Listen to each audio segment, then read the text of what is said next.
The Adventurers Guild of Varanmore smelled like sweat, steel polish, and disappointment. Ron stood at the ability registration desk with his guild card still warm from the stamping iron, reading his classification aloud to himself as if repetition might change it. Support, rank F, soul ability, soul mark. The registrar, a heavyset man named Torb, hadn't even looked up. Support classes report to the South Board, low-pay escort missions, potion carrying, camp setup, don't clog the main hall. Ron read the ability description beneath his name. Soul Mark doubles all abilities of a chosen target for the duration of the mark. Caster grows in proportion to target's strength. Effect scales with caster's accumulated power. He thought it sounded remarkable. He was alone in this opinion. By midday, he had approached 11 parties. The answers were always some version of the same thing. We need damage. We need a fighter. We need someone who can carry their own weight in a dungeon where the wrong move gets you killed. Support classes were tolerated in the big established guilds, where veterans could afford specialization. For a starting party, scraping together dungeon entry fees, a man who made other people stronger was overhead. He produced nothing on his own. He was a modifier attached to a weapon someone else swung. The seventh party leader had been almost kind about it. Look, if your ability worked on objects instead of people, you'd be worth something. But we can't afford to feed a man whose entire function is standing behind someone else. The 11th had been less kind. Ron bought a bowl of thin stew from the guild's kitchen window and sat at a table near the back of the hall, watching parties form and dissolve and reform around the contract board. Big men with big weapons gravitating toward each other. Mages clustering by affinity. The social architecture of adventuring was brutally simple. Offensive power first, everything else negotiable. Support class last or never. He watched a rank D fighter get accepted into 3 different party offers inside an hour. Ron looked at his bowl, looked at his card. The ability wasn't weak. He was certain of that in the way you're certain of something you cannot yet prove. The problem was that certainty paid nothing and bought nothing and impressed no one standing in front of a dungeon gate. He finished the stew and went to find a cheap bed for the night. Tomorrow he would try again. He had to. He had nothing else. He almost missed her. She was sitting at the guild's worst table, the one beside the drainage grate that always smelled faintly of old water, eating a bread roll with the precise dignity of someone pretending they were somewhere considerably better. Her hair was the color of a thundercloud, and her eyes, when she glanced up at him, held the flat silver of a sky deciding whether to storm. Her board post was still pinned to the rejected column. Seren Voss, Mage, Air and Lightning Specialization. Rank C, Seeking Party. Rank C, Ron checked the main board. Half the men posting for parties were rank D. Why is a rank C mage sitting at the drainage table, he asked. She looked at him for a long moment. Why is anyone talking to me? He pulled out the chair across from her and sat down without being invited. I want to form a party. Your support class. She had clearly already read his card. Everyone will laugh at us. They're already laughing at me individually, Ron said, so I have nothing to lose. Do you? She looked at the drainage grate, then at him. Then she put down the bread roll and explained, with the flat efficiency of someone who had made this speech too many times, why rank C meant nothing when you were a woman trying to find a party in Varanmore. Men didn't want women in their groups. The reasons varied by who you asked. Too emotional to make hard calls in a dungeon. Too distracting in close quarters with a team. Bad luck, some of the older adventurers said, though they couldn't explain where that particular superstition had originated. Weaker on average, said the ones who felt statistical. The result was always the same. Women adventured alone, or in all-female groups that the guild didn't take seriously, or they didn't adventure at all. Seren had been rank C for 4 months. She had taken every contract she could manage solo. She had the record to prove she was capable, and the rejection history to prove it didn't matter. Ron listened to all of this. Then he described Soul Mark. She was quiet for a moment after. If that ability actually does what the card says, doubling a rank C mage's output would be significant. That's what I'm thinking. She looked at him with the expression of someone running a probability calculation. I know a dungeon 2 hours east. Entry fee is cheap. Good place to find out if your ability is actually useless or just sounds useless. She stood and picked up her pack. Ron followed and made a point of looking at the floor. The hollow of wept stone was a rank D dungeon that smelled of damp rock and something older underneath. A mineral darkness that pressed against the torchlight and didn't quite retreat from it. It was beneath both their ranks, but the entry fee was 4 copper, and the layout was documented, which meant it was a controlled environment, a testing ground.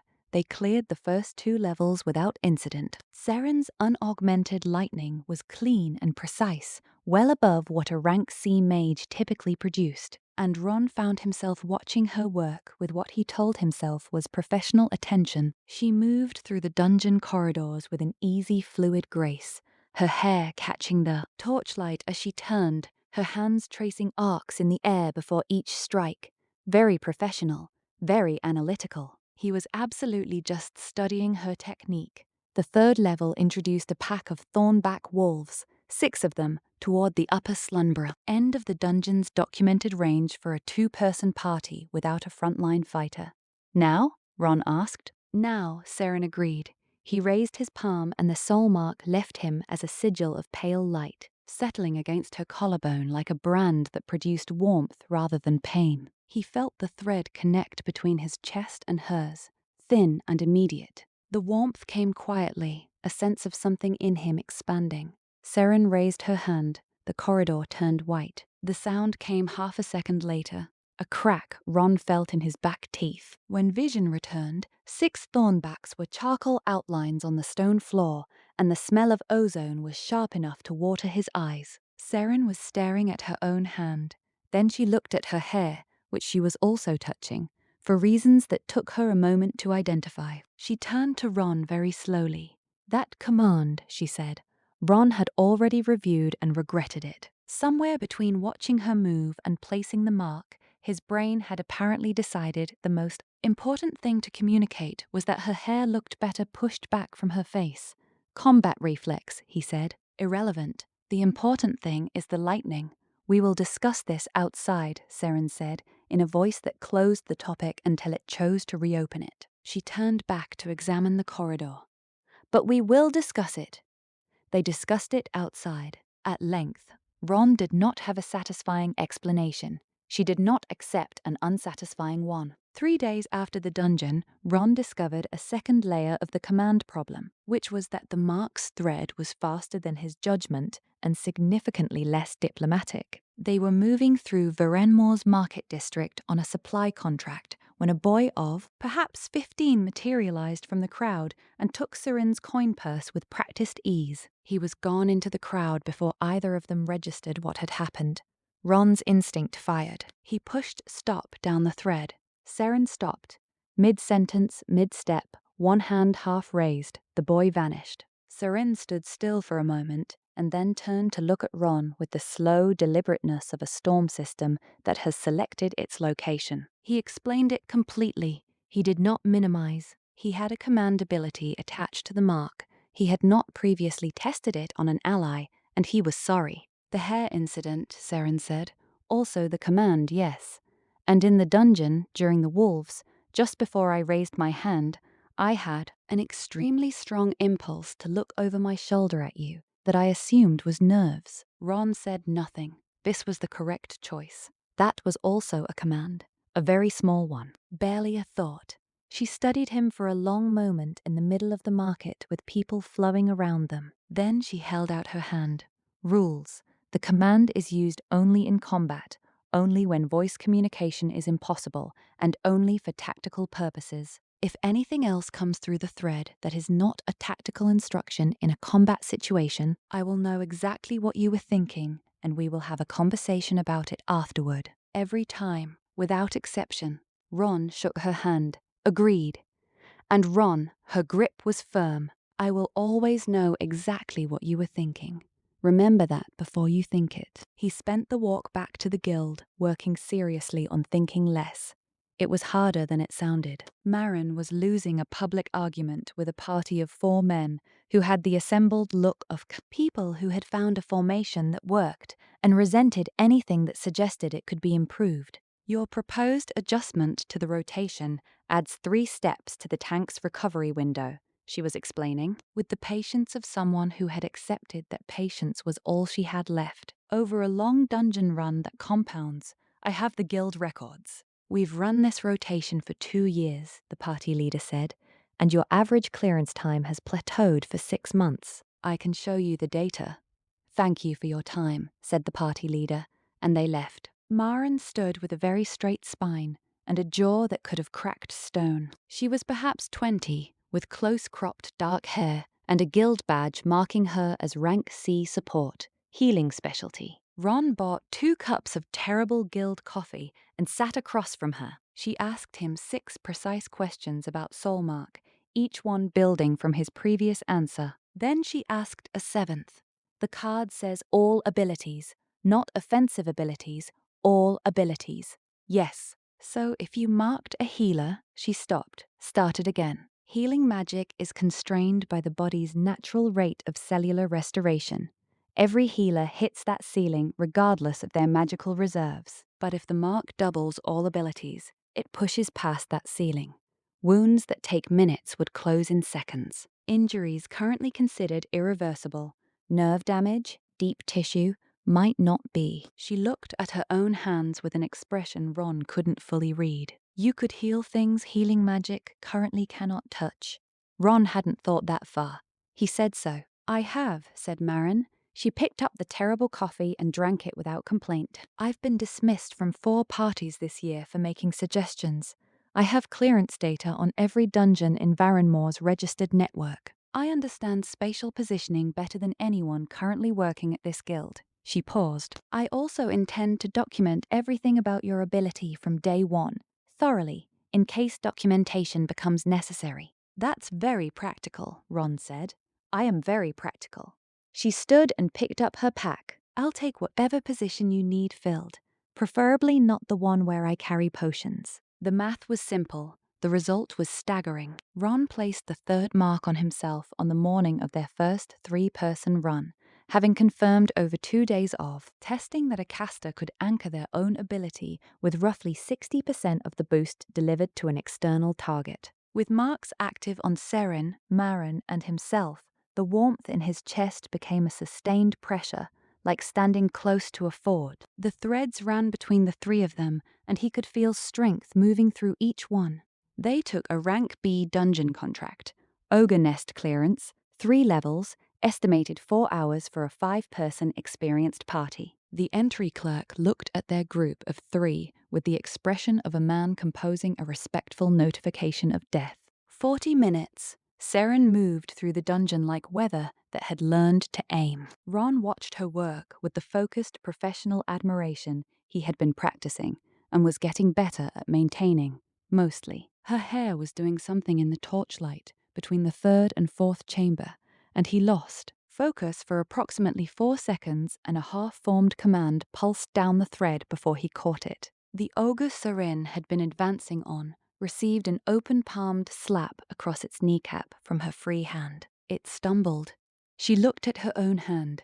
Then she looked at Ron across the chamber with an expression that could have stripped paint. She filed it away, turned back, and reduced the ogre to a smoking outline with a precision strike. Marin's healing under the mark was something the guild's medical classification system had no language for. A cut on Seren's forearm closed in the time it took to notice it had opened. Ron took a glancing blow from a debris scatter and felt the wound simply stop being a wound. Marin called positioning adjustments in a flat-running commentary between heals, turning the dungeon's corridors into geometry that consistently favored them. They turned in the proof token. The dungeon master checked the timestamp 3 times. Outside the dungeon, Seren crossed her arms and looked at Ron. The slap, she said. Tactical misdirection, Ron said. Of the ogre's kneecap. It worked. Marin opened her notebook and wrote something. Ron decided not to ask what. Word travels fast in guild halls. Faster when it's the wrong shape. The version circulating through Varenmore, a support caster with a confirmed mind control ability, was running women like equipment. The dungeon times were fraudulent. The whole arrangement was suspicious at best. The Guild Council had received a formal complaint and issued a suspension notice, pending a hearing in 6 weeks. Ron heard it from 5 sources before midday. Serin heard it and said nothing for a long time, which was worse than anything she might have said. Marin heard it in the room and reached into her pack and placed a leather notebook on the table. Dense with small, precise handwriting, started on day 2. Every dungeon run logged, every mark placement noted, every command issued in the field documented with context and the written confirmation of its recipient, including, Ron noticed with sinking clarity, a flagged section near the back marked in red. Marin tapped it. These require a separate conversation. Ron reviewed the flagged page. It contained 7 entries. He recognized all of them. 5 were legitimate combat commands with documentation of tactical context. 2 had a small asterisk beside them and a notation that read, "Command received, target action random and non-tactical, caster's original intent unclear, filed for discussion." The first asterisked entry read, "Target slapped dungeon wall." The second read, "Target slapped own notebook shut. Reason unknown." Marin looked at him over the notebook with the precise expression of someone who has been waiting patiently for this conversation. "I don't know why I slapped my notebook," she said. "I would like to know why I slapped my notebook." Serin, who had been reading her own copy of the flagged page, looked at the ceiling. Ron placed the suspension notice on the table beside the notebook. "Hearing in 6 weeks," he said. "Good," said Marin, closing the notebook. "That gives us time for 4 more rank A contracts and this conversation, which we are not finished having." Cass carried a bow to look less threatening. She had found over 2 years across 3 cities that a woman who walked into a guild hall with a sword presented a problem for men that a woman with a bow did not. The bow read as ranged support, modest, non-competitive.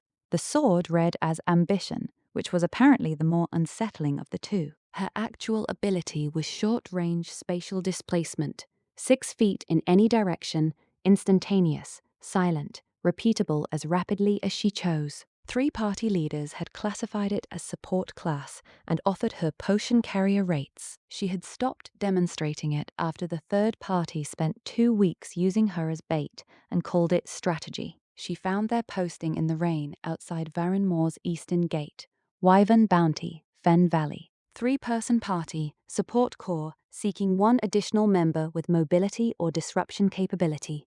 She read it twice and went inside. Ron described Soulmark while Marin watched Cass's face with the attention she brought. To all new data, and Serin stood by the window with her arms crossed. Cass asked 1 question.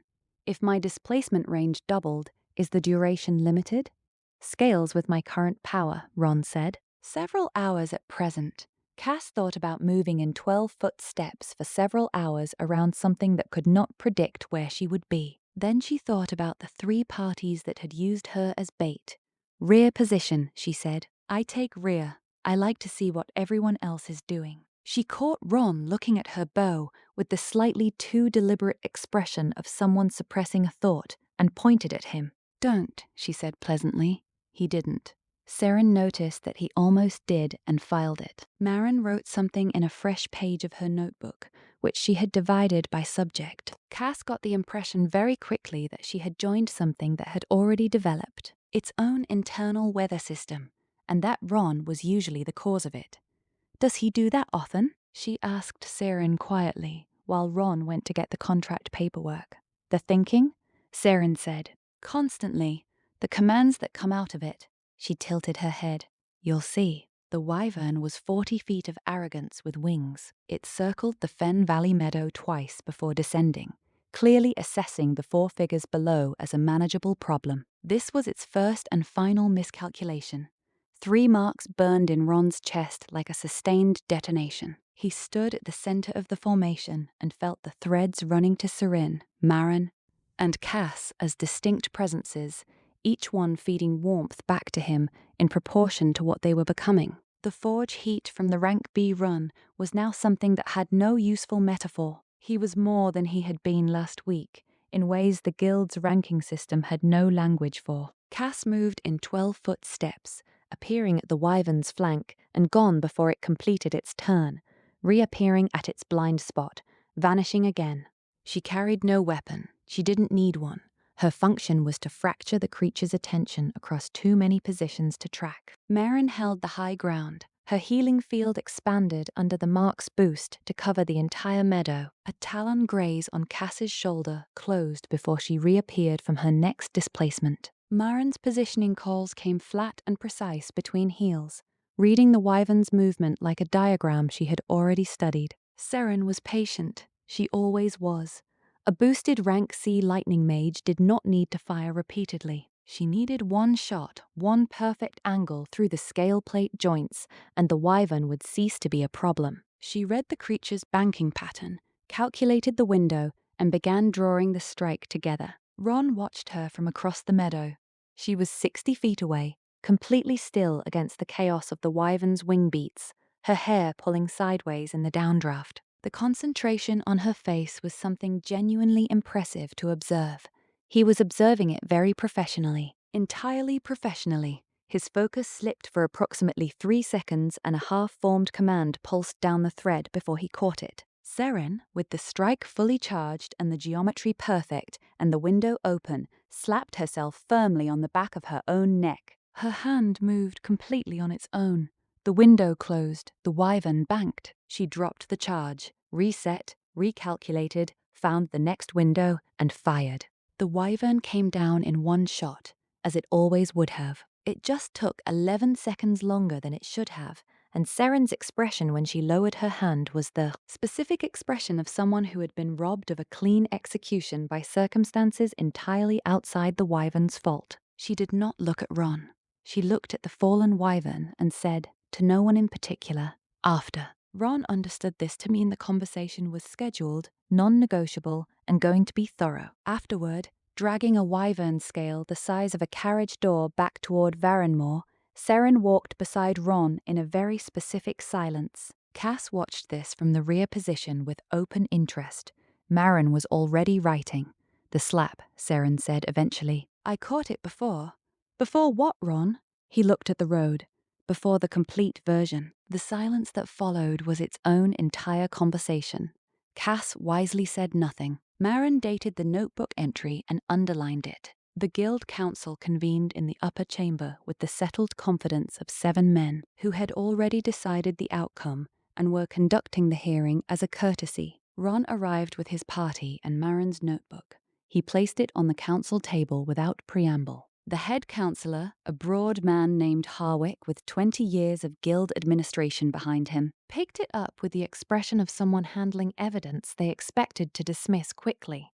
He read for 4 minutes, then passed it left. The notebook moved down the table. The chamber was quiet, except for pages turning, and once a councillor attempting to find a flaw in Marin's methodology and abandoning the attempt. The record was complete, cross-referenced, and signed by the relevant party member at each documented point. Every dungeon timestamp was verified against guild records and a third-party monitor's log. The wyvern completion was certified by the Fen Valley Township. Soulmark's parameters, including the command side effect, had been disclosed voluntarily on intake day 1. Harwick set the notebook down. Fraud allegation dismissed. Timestamps verified.